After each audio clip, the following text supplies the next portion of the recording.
ஆண்டவர் உங்களோடு இருப்பாராக.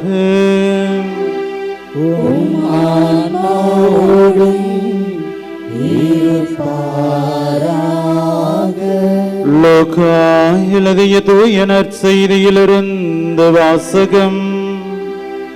ஆண்டவரே மாட்சி உமக்கே. அக்காலத்தில் இயேசு பரிசேயரை நோக்கி கூறியது, செல்வர் ஒருவர் இருந்தார். அவர் விலையுயர்ந்த மெல்லிய செந்நிற ஆடை அணிந்து நாள்தோறும் விருந்துண்டு இன்புற்றிருந்தார். லாசர் என்னும் பெயர் கொண்ட ஏழை ஒருவரும் இருந்தார். அவர் உடல் முழுவதும் புண்ணாய் இருந்தது. அவர் அச்செல்வருடைய வீட்டு வாயில் அருகே கிடந்தார். அவர் செல்வருடைய மேசையிலிருந்து விழும் துண்டுகளால் தம் பசியாற்ற விரும்பினார். நாய்கள் வந்து அவர் புண்களை நக்கும். அந்த ஏழை இறந்தார். வானதூதர் அவரை அபிரகாமின் மடியில் கொண்டு போய் சேர்த்தார்கள். செல்வரும் இறந்தார். அவர் அடக்கம் செய்யப்பட்டார். அவர் பாதாளத்தில் வதைக்கப்பட்ட போது அண்ணாந்து பார்த்து தொலைவில் அபிரகாமையும் அவரது மடியில் லாசரையும் கண்டார். அவர், தந்தை அபிரகாமே, எனக்கு இரங்கும். லாசர் தமது விரல் நுனியை தண்ணீரில் நனைத்து எனது நாவை குளிரச் செய்ய அவரை அனுப்பும். ஏனெனில் இந்த தீப்பிழம்பில் நான் மிகுந்த வேதனைப்படுகிறேன் என்று உரக்க கூறினார்.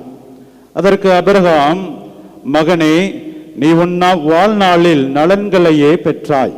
அதே வேளையில் லாசர் இன்னல்களையே அடைந்தார். அதை நினைத்துக்கொள்.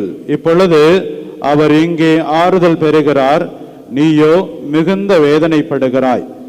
அன்றியும் எங்களுக்கும் உங்களுக்கும் இடையே பெரும் பிளவு ஒன்று உள்ளது. ஆகையால் இங்கிருந்து ஒருவர் உங்களிடம் வர விரும்பினாலும் கடந்து வர இயலாது, அங்கிருந்து நீங்கள் எங்களிடம் கடந்து வரவும் இயலாது என்றார். அவர், அப்படியானால் தந்தையே, அவரை என் தந்தையின் வீட்டிற்கு அனுப்புமாறு உம்மிடம் வேண்டுகிறேன். எனக்கு 5 சகோதரர்கள் உண்டு. அவர்களும் வேதனை மிகுந்த இந்த இடத்திற்கு வராதவாறு அவர்களை எச்சரிக்கலாமே என்றார். அதற்கு அபிரகாம், மோசேயும் இறைவாக்கினர்களும் அவர்களுக்கு உண்டு, அவர்களுக்கு செவிசாய்க்கட்டும் என்றார். அவர், அப்படியல்ல தந்தை அபிரகாமே, இறந்த ஒருவர் அவர்களிடம் போனால் அவர்கள் மனம் மாறுவார்கள் என்றார்.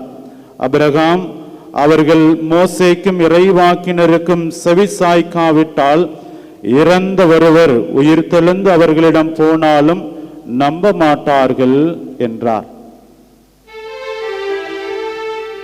ஆண்டவரின் அருள்வாக்கு. கிறிஸ்துவே உமக்கு